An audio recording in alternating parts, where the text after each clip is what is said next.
नमस्कार प्रणाम भाई लोगों, आप सबके छोट भाई दीपक देहाती स्वागत है फिर से भोजपुरी के स्टार कलाकार में। तो आज हम बात कर रहे हैं खेसारी लाल यादव और खेसारी लाल यादव की पत्नी के।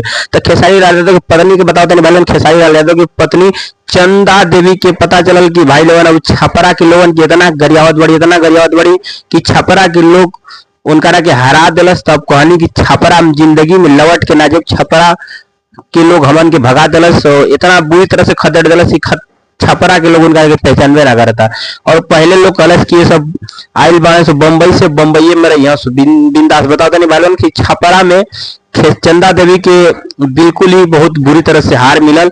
और खेसारी लाल यादव तो बिल्कुल ही हार गया, अपना जिला से हार गए छपरा से। खेसारी लाल यादव आगे क्या करिए। तो बताओ नहीं भाई लोग, खेसारी लाल यादव ना हारले, खेसारी लाल यादव कुछ फैन लोग हरा दिलस और खेसारी लाल यादव के अहंकार उनका के हरा के लेके डूबलस। हम बताओ नहीं भाई लोग, खेसारी लाल यादव के दोस्त लोग अभी वो फोटो वायरल होता है जो ना AI से बनावल बा। और खेसारी लाल यादव के बतावल जाता है कि 20 बीघा जमीन हॉस्पिटल खातिर दान कर दिले, लेकिन ये बिल्कुल ही बात झूठी में भाई लोगन। खेसारी लाल एको बीघा और एको रुपया कहीं दान नहीं कहले, कहे से खेसारी लक्ष्य चुनाव हरला के बाद फिर झोरा बिस्तर उठा के मुंबई भाग गए और फिल्म के शूटिंग करत बाड़े। एक से बढ़ के तेल चाटा गाना लगे, तेल चटाई गाना ले आवत बाड़े और आप सब सुनी और तेल चटाई वाला काम स्टार्ट करी भाई लोगन। धन्यवाद। आसान उम्मीद करता नहीं कि आप सबको हमारी वीडियो पसंद आई तो लाइक करी, कमेंट करी, शेयर करी और सब्सक्राइब करी। धन्यवाद भाई लोगन।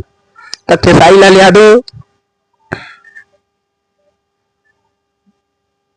तब बताओ तानी भाई लोगन टुनटुनवा की बात कर रहे हैं भाई लोगन। टुनटुनवा हम बताओ तानी कि लालू यादव के तो ले भी तलस, लेकिन अभी टुनटुन लाल यादव के एगो और गाना तेजी से वायरल होता। बताओ तो टुनटुन लाल जो गाना गावत बड़े भाई लोगन बिहार में तो हरा दिले लालू यादव के, लेकिन अब चल गए बड़े टुनटुनवा यूपी में अखिलेश यादव पे गाना गावत बड़े अनाप शनाप। जहां तक अखिलेश यादव मना कहले कि मत गइया से कोनो उल्टा सीधा गाना, लेकिन टुनटुनवा मानी ना, बिल्कुल गाई और अखिलेश यादव के बुरी तरह से हराई।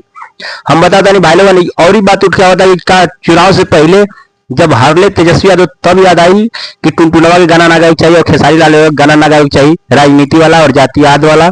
हाँ बताओ तानी भाई लोग, खेसारी लाल यादव और टुनटुन लाल यादव और बहुत सारा गायक मिलके खेसारी लाल यादव के और तेजस्वी यादव लालू यादव के पार्टी के लेके डूब गए। बताओ तानी भाई लोगन। और खेसारी लाल बताओ तानी कि अखिलेश यादव मना किले रहे कि हमारे पार्टी में यूपी में कोई गाना मत गा देना उल्टा सीधा, कि ताकि बाबा जी को फिर से परमिशन मिल जाए, कुछ बोल दे नरेंद्र मोदी राइफल से खूटा टंगाला। और टुनटुनवा बताओ नहीं भाई लोगन की तेजस्वी यादव नोटिस भेजले रहे, लेकिन टुनटुनवा के थोड़ा सा फर्क पड़े रहने के कारण टुनटुन लाल यादव गाना गईबे करिए मनिए ना।